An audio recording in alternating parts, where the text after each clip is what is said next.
안녕하십니까. 네, 반갑습니다. 사회자님이 길고도 짧은 연휴라고 했는데요, 긴 연휴죠. 근데 실수록 쉬어도 짧은 것 같습니다. 놀라지 마십시오. 10일짜리 연휴가 오고 있답니다. 올해는 아니고요, 2025년 이맘때 10일짜리 연휴가 온답니다. 앞에 개천절, 뒤에 한글날, 중간에 추석 끼고 하루 임시공휴일 하면 10일 딱 논답니다. 2025년입니다. 기억해 주시기 바랍니다. 제가 6일 중에 하루를 제가 골뱅이를 잡으러 갔었습니다. 강릉 남대천에는 골뱅이가 없습니다. 오염이 많이 돼서 2급수에만 살기 때문에 영곡에 있습니다. 영곡에 제가 골뱅이 많은 포인트를 알고 있습니다. 한 20마리 잡았냐고요? 한 세숫대야 잡았습니다. 쓸어 담았습니다. 10월 달에 다슬기가 왜 있냐고요? 있습니다. 그래서 10월 달에는 서걱거리는 게 있어요. 까서 먹으면. 왜냐하면 그 알이 아니고요, 다슬기는 새끼를 낳습니다. 새끼가 많이 들어있어 가지고 한 10개 까면 한 3개는 좀 서걱거리는데 그거 다 떼어내고 먹었습니다. 간에 좋다 그래서. 한번 시간 되시면 영곡천에 가면 골뱅이를 잡을 수 있습니다. 한번 잡아보시기 바랍니다. 오늘 로마서 21번째 시간이고요, 말씀은 로마서 12장 1절에서 8절까지 말씀입니다. 워낙 유명한 말씀이라서 본문을 읽을 필요는 없고 12장 1절만 다 같이 한 목소리로 읽어보겠습니다. 신약 256쪽쯤에 나와 있습니다. 로마서 12장 1절을 한 목소리로 읽겠습니다. 찾으셨죠? 시작.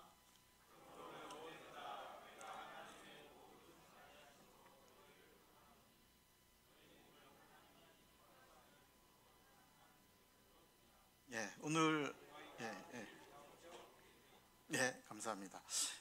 오늘 이제 드디어 실천편입니다. 로마서 실천편이고 21번째 시간인데요, 로마서는 편지 글이죠. 그래서 바울은 편지를 쓰기 좋아하는 로맨티스트여서 서신을 쓸까요? 글을 자주 썼을까요? 아니죠. 바울은 로마 성도들을 만나기를 원했죠. 근데 길이 막혀서 어쩔 수 없이 편지를 쓰고 있고요. 로마서를 쓰는 장소는 고린도입니다. 그래서 고린도에서 로마까지 도로로, 현대 도로로 몇 킬로 되나 보니까요, 1195.2km 나오더라고요. 꽤 먼 거리에 있는 성도들에게 편지를 쓰고 있죠. 그래서 하여간 자세한 건 내가 만나서 얘기하겠다, 그래서 대강 쓴다, 이런 표현이 이제 로마서에도 있는데, 하여간 로마서는 개요고 엑기스만 있는 말씀이라고 볼 수 있습니다. 그래서 우리는 단어 하나하나 이렇게 의미를 새겨가면서 로마서를 볼 필요가 있다고 말씀드릴 수 있습니다. 그래서 실천이 또 굉장히 중요하죠. 12장에서 그냥 11장에서 끝나버린다면 완성이 되지 않으니까. 그래서 어떤 분이 교회에서는 천사야, 집에 가면 헐크로 변해, 이러면 곤란하죠. 직장에 가면 더 큰 헐크로 변해, 이러면 신자가 좀 문제가 있는 거죠. 그래서 오늘 본문에서 바울은 무엇을 어떻게 실천하라고 하는가, 이거를 좀 보도록 하겠습니다. 먼저 1절을 보십시오. 제가 다시 한번 읽겠습니다. 그러므로 형제들아, 내가 하나님의 모든 자비하심으로 너희를 권하노니 너희 몸을 하나님이 기뻐하시는 거룩한 산 제물로 드리라. 이는 너희가 드릴 영적 예배니라. 그러므로라는 접속 부사로 시작을 하죠. 그러므로라는 것은 1장부터 11장을 근거로 해서 이제 실천하라는 내용이고요. 1장부터 11장까지는 여러분 다 까먹으셨겠죠. 저도 지난 주 거가 가물가물한데, 한마디로 말하면 이신칭의죠. 예수님을 믿음으로 의롭게 된 자, 거듭난 자가 본문의 실천을 행하라, 이런 말씀입니다. 거듭나지도 않았는데 열심히 실천만 해, 이러면 곤란하겠죠. 여러분, 형식주의가 되고 율법주의가 되겠죠. 그래서 주변에서 막 구원받으라고 밀어붙이니까 나도 그냥 구원받아야 될 것 같아서 덜컥 침례 받았다가 또 고생하는 분 봤습니다. 그리고 한평생 장로로 열심히 교회를 섬겼어요. 근데 이제 마지막에 죽을 때가 돼서 큰 병이 걸렸어요. 그래서 아들이 찬송가를 틀어드리니까 야, 찬송가고 뭐고 다 집어치워라. 예수님 이거 뭐고 다 필요 없다. 불경을 틀어다오. 네, 이러면 곤란하겠죠. 그래서 구원받은 신자가 반드시 실천해야 될 덕목을 오늘은 말씀을 하고 있습니다. 그러므로 다음 문장은 형제들아 내가 하나님의 모든 자비하심으로 너희를 권하노니 이렇게 이제 하고 있죠. 바울은 사도죠. 사도의 권위는 당시 굉장히 대단했죠. 나는 새도 떨어뜨리고 병자도 막 이렇게 막 일으키는 그런 아주 굉장히 권위가 있었죠. 당시 사도들은 정말. 그래서 바울은 이런 사도의 어떤 막강한 권위를 가지고 편지를 쓰고 권면을 할 수도 있잖아요. 예를 들면 이 평신도들아, 사도인 내가 감히 너에게 명령한다. 이렇게 서두를 쓸 수도 있잖아요. 실제 모세는 율법을 줄 때 명령을 했죠. 명령조로. 근데 바울은 이제 반대로 하고 있습니다. 형제들아 하고 이제 동급으로 로마 성도들을 부르고 있고요. 형제들아는 영어로 brother and sister입니다. 그러니까 형제에는 자매가 반드시 들어가는 명사니까요. 자매인들 섭섭하게 여기지 마시기 바랍니다. 그리고 로마 교회는 노예나 뭐 종, 군인 이런 사람들이 많이 성도들로 있었다고 합니다. 그러니까 이런 사람들은 당시 거의 무시받는 그런 계층의 성도들이었다고 합니다. 근데 바울은 이제 말투에서 서신의 투에서 무시하지 않는다는 것을 알 수가 있고 자비한 마음으로 간청했습니다. 그러니까 정말 1000km나 떨어져 있는 멀리 있는 로마 성도들을 마치 벤치에 이렇게 나란히 앉아서 이렇게 조곤조곤 얘기하듯이 그런 어투로 본문을 권하고 있다라고 여겨주시면 좋고요. 그래서 교회는 이제 계자가 없어야 되는 거죠. 그래서 계층, 교회의 계층, 계급, 계파 이런 게 있으면 안 되고 우리는 다 같은 동등한 브라더 앤 시스터라고 우리가 말할 수가 있습니다. 이렇게 이제 형제로서 간구하는 내용이 1절 하반절이죠. 너희 몸을 하나님이 기뻐하시는 거룩한 산 제물로 드리라 이렇게 권면을 하고 있죠. 그래서 뭐 그렇지는 않겠지만 몸을 드리라고 해서 진짜 자기 몸을 잡아서 드린 예가 있죠. 뭐 문경 2011년인가요? 문경에 진짜 자기 몸을 십자가에 이렇게 매단 사람이 있는데 뭐 그렇게 여기시지는 않겠죠. 그래서 본문은 뭐 우리가 하여간 잘 알듯이 몸을 모든 삶 속에서 모든 생활 속에서 거룩하게 유지하고 거룩하게 살라 그런 의미가 됩니다. 1세기에 해가 지지 않는 나라가 로마였죠. 로마가 왜 망했죠? 왜 로마가 해가 졌죠? 목욕탕 때문에 해가 졌습니다. 그렇다고 뭐 이렇게 시험 문제 나오면 그렇게 쓰지 마십시오. 제가 주장하는 이론인데요. 당시 좁은 로마시에만 목욕탕이 170개가 있었다고 합니다. 어떤 뭐 우리 뭐 동네 탕의 수준이 아니고요. 이 목욕탕이 가로가 215m고 세로가 330m인 목욕탕이 170개가 있었답니다. 축구장 2개 반 크기의 목욕탕이 있었어요. 로마는 세계를 정복하고 막대한 부를 누리면서 노예를 뒀잖아요. 이 사람들이 허드렛 일은 다 노예들이 해요. 자기 몸에 먼 먼지를 묻힐 게 많다고 이렇게 밤낮 벌거벗고 목욕을 했을까요? 몸의 쾌락을 즐긴 거죠. 그래서 로마가 말년에 어떤 쾌락과 사치와 폭력을 즐겼습니다. 그래서 이들을 위해서, 이들의 유희를 위해서 목숨 걸고 싸운 검투사만 해도 3천 명이나 이렇게 됐다고 합니다. 그러니까 로마는 몸의 쾌락을 즐기다가 도덕적인 어떤 타락 때문에 망했다라고 볼 수가 있습니다. 그러니까 사도 바울이 몸을 거룩하게 드리라 이런 권면은 그 당시의 어떤 시대상이 반영됐다라고도 우리가 볼 수가 있는 거죠. 시대상을 반영한 권면이라고 할 수가 있습니다. 또 몸을 산 제물로 드리라는 것은 구약 시대의 어떤 제사 제도를 배경으로 하고 있죠. 그래서 구약에는 소와 양을 철저하게 검사했죠. 뭐 다리가 부러지지 않았나, 이 검사하는 제사장이 따로 있었습니다. 그래서 흠이나 점이 있는 거는 무조건 못 드리게 그렇게 했습니다. 그러니까 우리 몸도 이렇게 매사에 거룩한 삶을 유지하도록 그렇게 권면하고 있고, 이게 바로 영적 예배다 이렇게 주장을 하고 있습니다. 몸을 드리는데 몸적 예배라 하지 않고 왜 영적 예배라고 할까요? 우리는 몸 따로 영혼 따로 구분할 수가 없습니다. 그러니까 몸은 우리 안에 있는 영혼을 표현하는 기관인 거죠. 그래서 몸은 전 인격을 말하기 때문에 영적 예배라고 이렇게 표현을 하고 있고, 영적 예배는 또 가장 합리적인 예배다 이렇게 번역을 하기도 합니다. 그래서 저는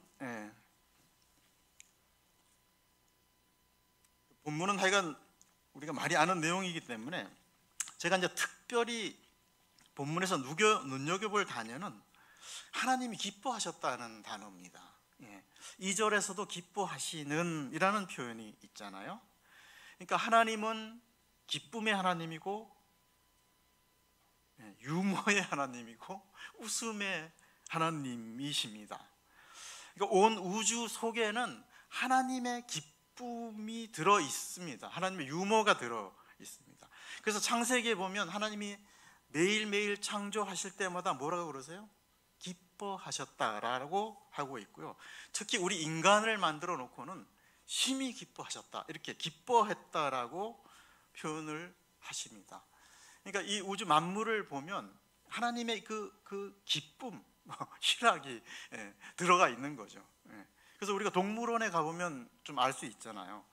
아주 다양한 동물이 있고 아주 굉장히 재밌게 생긴 그런 동물들이 많이 있죠. 뭐 코끼리, 개코, 원숭이 뭐 그렇고, 또 우리 개개인도 지구촌의 모든 사람들을 보면 한 사람 한 사람 똑같은 사람이 없죠. 그래서 참 그렇습니다. 그래서 이제 우리 몸을 하나님께 거룩하게 드리는 삶은 하나님도 기뻐하시고 그럼 나도 기쁜 삶이라는 거죠. 그래서 저는 이 말씀을 자꾸 고행하라 이렇게 여길 것 같아서, 그러니까 우리 몸을 함부로 굴리면 하나님도 안 기쁘고 나도 안 기쁜 거죠. 우리의 유익을 위해서 이렇게 제사로 드리라 이렇게 말씀을 하고 있습니다. 그래서 우리가 신앙에 기쁨이 없어 이러면 몸을 함부로 굴리고 있다 이렇게 굴린다는 근거로 생각하면 됩니다. 신자가 아까도 얘기했듯이 헐크로 변해서 남을 욕하고 비방하고 이러면 나도 안 기쁘고 하나님도 안 기쁜, 그래서 우리의 행복과 기쁨을 위해서 하나님께서 이런 요구를 하고 계신다. 그래서 너무 부담 갖지 말고 본문을 좀 보셨으면 좋겠습니다. 그래서 하나님이 너희 몸을 거룩한 산 제물로 나한테 바쳐라 이렇게 하고 나 몰라라 하고 방치하지는 않으셨죠. 그래서 신약 시대는 몸이 성전인 시대죠. 하나님이 우리를 얼마나 기뻐하셨으면 우리 몸을 당신의 거처로 삼으신 거죠. 성령님이 우리 몸을 전으로 삼으셨습니다. 그러니까 하나님이 우리 몸을 거처로 삼았다는 얘기는 하나님이 우리를 도구로 사용하셔서 당신의 뜻을 펼치는 시대라는 거죠. 지금 시대는. 그러니까 지금은 하나님이 눈에만 보이게 역사하고 소리가 막 들리는 시대가 아닙니다. 지난주에 호주 선교사님이 선교 발표를 하셨잖아요. 근데 서울에 살다가 대구로 사역자로 가실 때나 대구에서 10년 있다가 호주로 가실 때나 어떻게 하셨어요? 하나님이 뭐 소리로 들려주시지 않았잖아요. 마음 속에 어떤 부담을 주셔서 이렇게 인도하셨다는 그런 간증을 우리가 들었는데요. 그래서 지금은 이렇게 우리 속에 역사하는 그런 시대고요. 그래서 성령 시대는 우리가 조금만 힘을 쓰면 성령님께서 도와주셔서 넉넉히 우리 몸을 산제물로 드릴 수 있는 그런 시대다라는 것을 말씀드리고 싶고, 또 몸에 대해서 또 가져야 할 하나의 시각은 우리 몸은 아직 불완전하다는 거죠. 아직 완전히 구속받지 않은 상태이기 때문에 우리 몸 속에 죄의 에너지가 아직 남아 있습니다. 그래서 그런 죄의 에너지가 활동하지 못하도록 하는 그런 자세가 필요하는 거죠. 그래서 몸의 활동, 뭐 보는 거, 먹는 거, 말하는 거, 듣는 거, 축구할 때나 탁구 칠 때나 뭐 다 이런 느낌, 오감 이런 것들을 우리가 거룩하게 유지하는 게 하나님도 기뻐하시고 나도 기쁜 삶이다, 이렇게 말씀을 드릴 수 있습니다. 다음 2절을 보겠습니다. 2절을 다 같이 한번 읽어보겠습니다. 시작.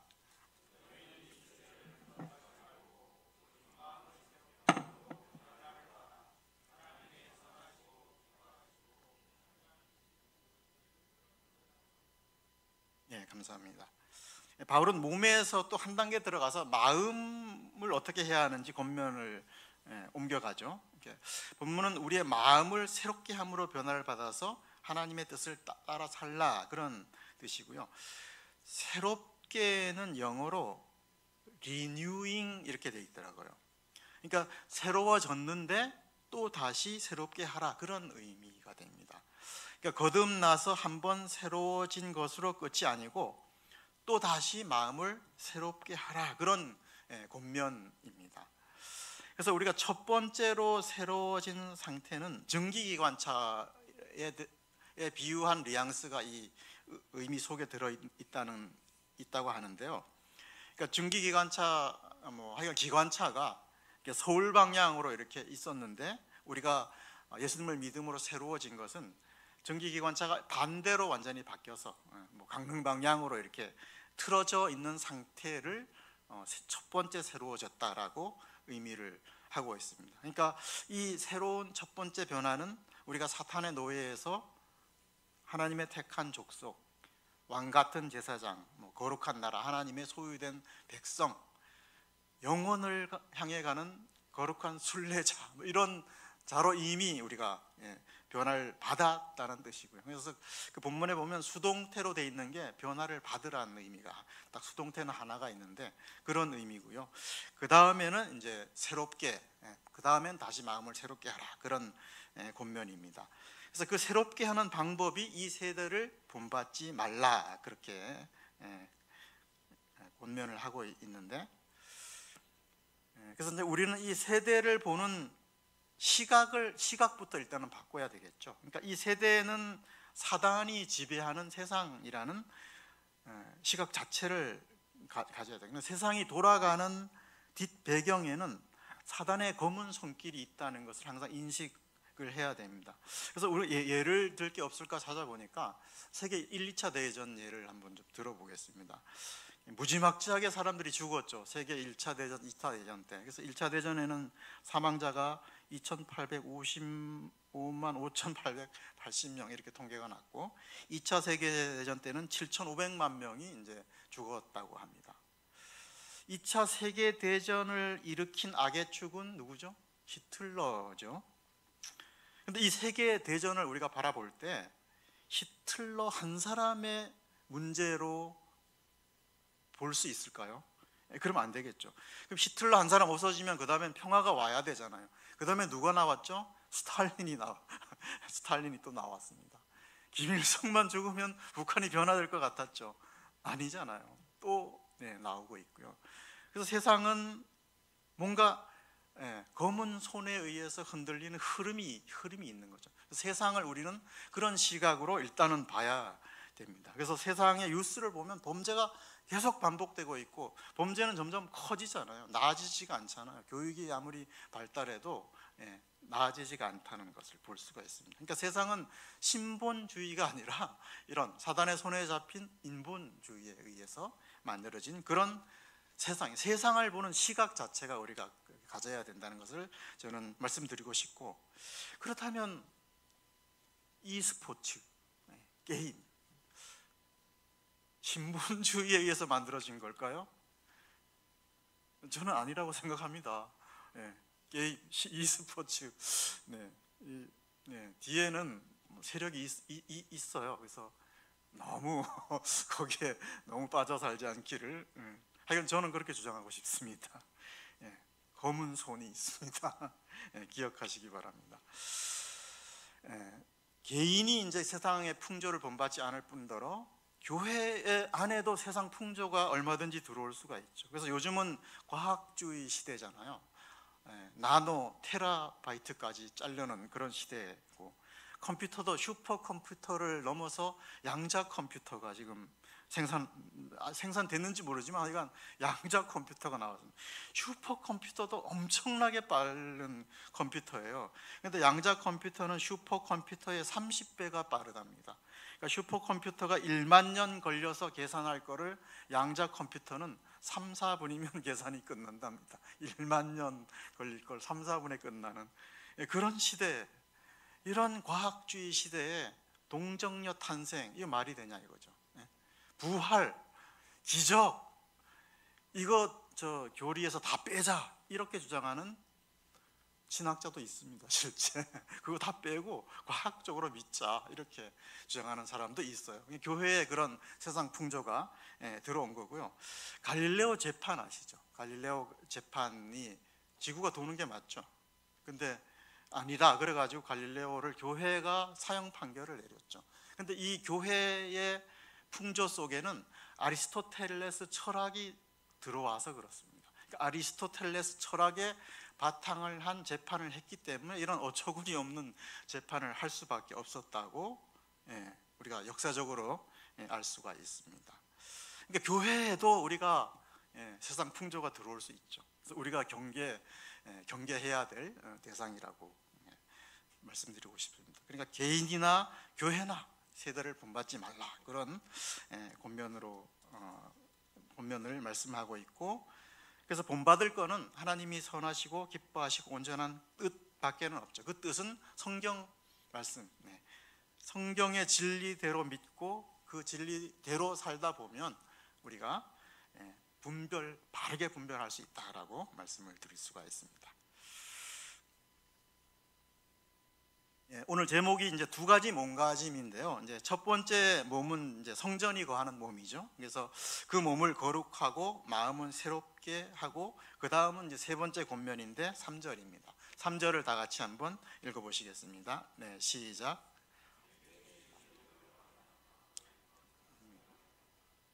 마땅히 생각할 그 이상의 생각을 품지 말고 하나님께서 각사람 나눠주신 믿음의 분량대로 지혜롭게 생각하라.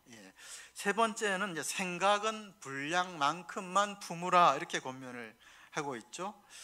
생각을 품으라는 표현이 저는 참 재미있게 다가왔습니다. 우리가 감자 캘 때 한번 상상을 해보자고요. 감자를 캐서 손으로 이제 품고 나른다고 생각해 보십시오. 욕심을 내서 감자를 너무 많이 품으면 어떻게 되죠? 감자가 다 흩어져 버리게 되죠. 근데 두 개만 딸랑 들고 날른다고 생각해 보세요. 그러면 이제 좀 얌체족이 되는 거죠. 그러니까 저는 그런 상상이 들더라고요. 그래서 우리의 생각도 어떤 적당하게 분량만큼 품는 게 중요하고요. 본문의 지혜롭게라는 뜻은 균형을 상실하지 않았다, 그런 원어적인 의미가 있다고 합니다. 그러니까 균형 감각을 상실하지 않은 생각을 하라, 그런 말씀이죠. 그래서 마땅히 생각할 그 이상의 생각을 품는 것은 구름 위에 붕 떠 있다는 뉘앙스입니다. 구름 위에 떠 있다는 것은 균형 감각을 상실하고 언제나 땅으로 떨어질 수 있다는 그런 의미가 본문에 들어있는데요. 그래서 본문을 적용을 하면 자신에 대해서 너무 과대평가를 하거나 반대로 자신에 대해서 너무 과소평가를 하는 경우를 들 수가 있습니다. 교회에서 나는 아주 쓸모없는 사람이야, 이렇게 여기는 것도 안 되겠죠. 반대로 구름 위에 가면 베이는 게 없듯이 자신을 과대평가해서 남을 무시하고 자랑해서도 안 된다는 거죠. 그래서 성경은 존경할 자를 존경하라 이렇게 권면하고 있죠. 그래서 무시의 타켓이 교회에서는 지도자들이 되기가 쉽죠. 그래서 내가 막 남을 무시하는 생각이 품어진다 그러면 구름 위에 있다고 생각하고 빨리 내려오시기, 안전한 지상으로 내려오시기를 바랍니다. 본문에서 하나님께서 각 사람에게 나누어 주신 믿음의 분량이라고 하고 있죠. 그러니까 누가 분배를 누가 해줬어요? 하나님이 분배해 주셨기 때문에 공평합니다. 공평하고 아주 공정하죠. 그래서 남의 떡이 결코 크지 않습니다. 크게 보이더라도 크게 보지 마시기 바랍니다. 또 자기를 자랑하거나 무시할 이유가 없다라고 이렇게 메시지를 생각을 할 수 있습니다. 이제 제가 첫 번째는 이제 개인의 몸, 성령님이 거하는 개인의 몸으로서의 몸가짐을 말씀을 드렸고요. 두 번째는 이제 두 번째 몸가짐인데요.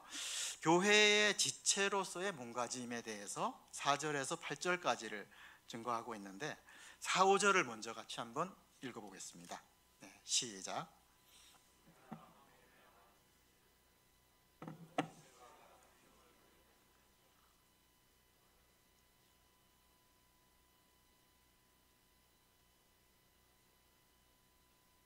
감사합니다. 지체 교리는 삼척동자도 다 아는 교리죠. 다른 형제님들도 수없이 몸의 교리에 대해서 말씀을 드렸고, 그래서 자세히는 설명되지 않겠습니다. 교회를 몸의 지체라고 한 게 얼마나 다행입니까? 저는 이런 생각이 들더라고요. 교회는 조직입니다. 교회는 일사불란하게 움직여야 합니다. 위에서 죽으라면 죽는 신용을 하십시오.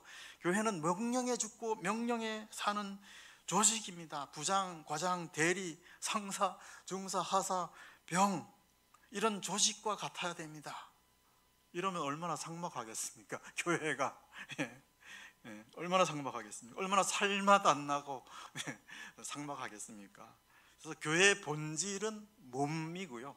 그래서 신비롭고 교회는 살아있는 생명체이기 때문에 인위적으로 누가 좌지우지하면 안 되는 것이죠. 그리고 교회가 몸이라는 것은 다양성이 합해서 연합을 이룬다는 것이죠. 그래서 우리가 손톱, 발톱 이런 쓸모없는 거 예를 많이 들죠. 그래서 발톱 무좀도 생기고 아주 안 좋고 쓸모없게 보이잖아요. 손톱도 그렇고. 근데 이 손톱과 발톱은 손가락을 유지하는 아주 중요한 역할을 한다고 합니다. 그래서 얼마 전에 히말라야에 가서 손가락 4개를 끝을 4개를 동상으로 잘린 사람 인터뷰를 제가 들었습니다. 손톱이 없으니까 매일 손톱이 이렇게 깎아져 나가는 고통을 느낀다고 한답니다. 그러니까 손톱이 발톱 얼마나 중요합니까? 그래서 우리 교회도 교회의 지체로서의 우리 몸이라는 것은 이렇다는 거죠. 우리 한 사람 한 사람은 없어서는 안 될 불가분의 그런 존재란 거고, 우리 자신을 그렇게 여기고 옆에 있는 성도를 그렇게 여기라 이렇게 메시지를 생각할 수 있고요. 그 다음에는 바울은 몸의 지체로서의 기능과 몸가짐을 7가지로 소개를 하고 있는데 이제 우리는 이거를 은사라고 이렇게 얘기를 하고 있죠. 그게 6, 8절입니다. 6, 8절을 같이 읽고 한번 정리해 보겠습니다. 시작.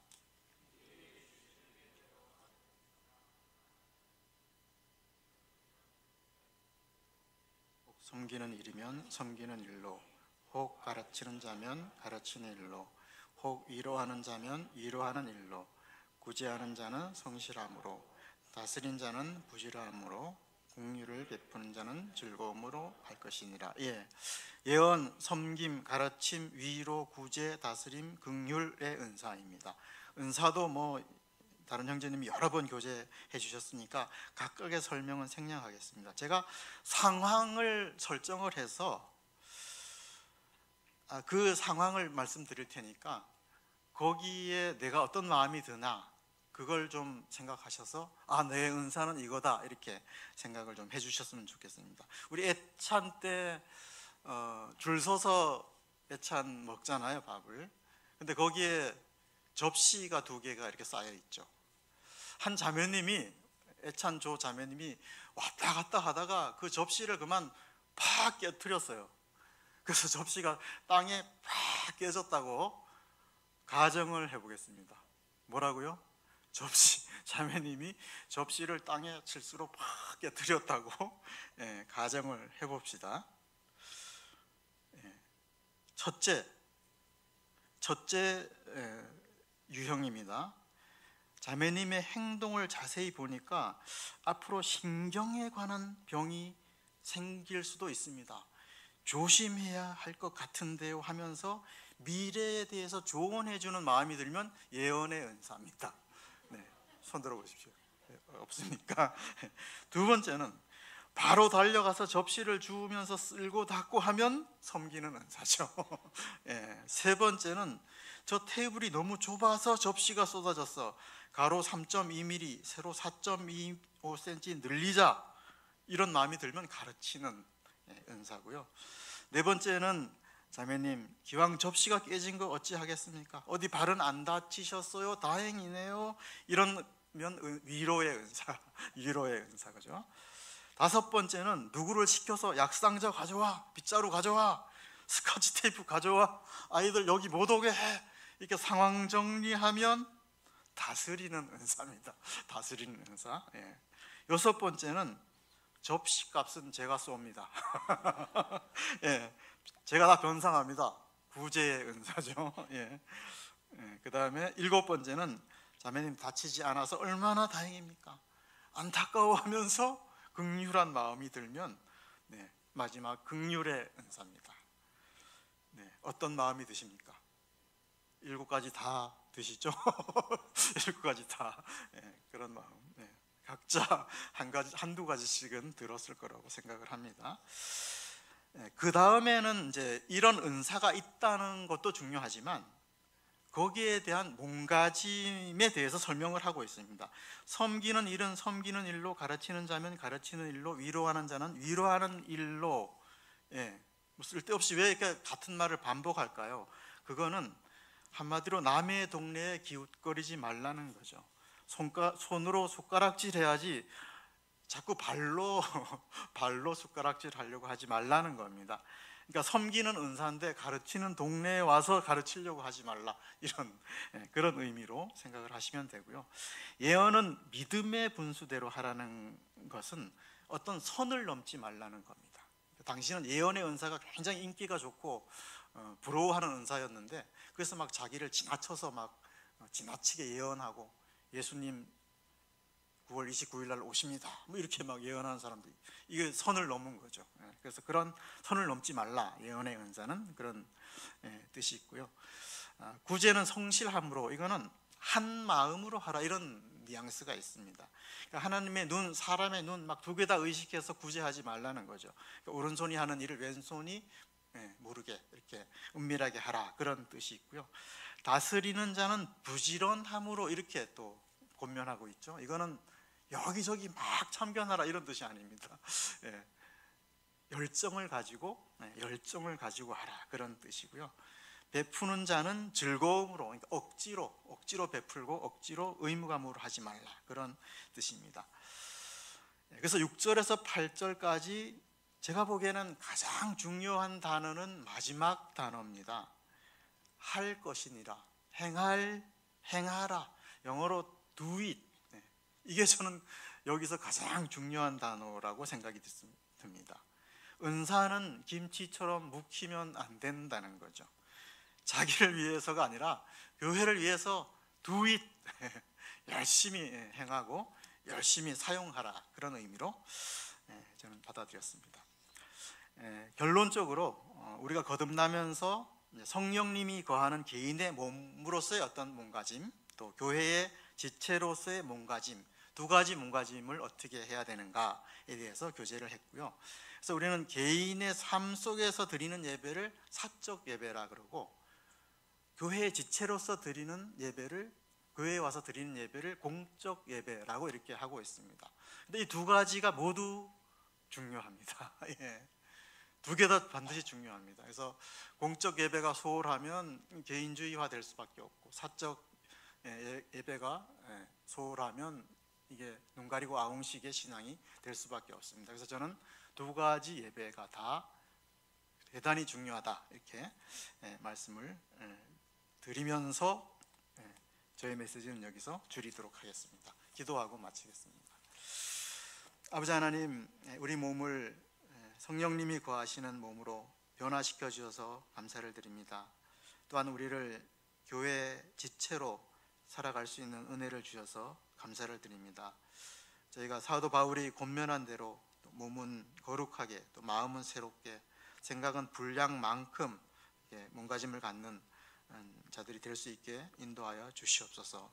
또 교회를 위해서 은사를 적극 사용하여서 하나님이 기뻐하시는 자들이 될 수 있게 인도하여 주시옵소서. 말씀 교제를 감사드려올 때 예수 그리스도의 이름으로 기도하였습니다. 아멘. 네, 감사합니다.